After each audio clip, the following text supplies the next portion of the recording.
Un jour, un élève rentre de l'école avec une lettre pour sa mère. Il lui dit: « Mon enseignant a demandé que je te remette cette lettre, à toi seul. » Sa mère ouvre la lettre, la lit en silence, puis est submergée par l'émotion.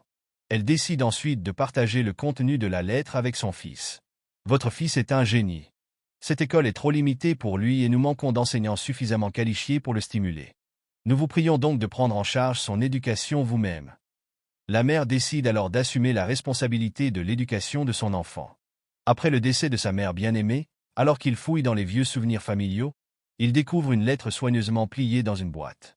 Il s'agit de la lettre qu'il avait remise à sa mère dans son enfance, de la part de son instituteur. Elle disait ceci: « Votre fils est un cancre. Il est déficient. Nous suspectons une maladie mentale chez lui. Nous ne pouvons plus lui permettre de fréquenter notre école. » Il passe des heures à pleurer.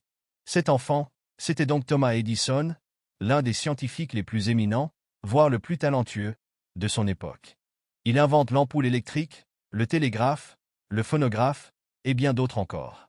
Thomas Edison était considéré comme un enfant médiocre et déficient, mais grâce à une mère héroïque, il est devenu le génie de son siècle. Une histoire illustrant à la perfection l'effet Pygmalion. Une prophétie autoréalisatrice provoque une amélioration des performances d'une personne, en fonction du degré de croyance en sa réussite venant d'une autorité ou de son environnement.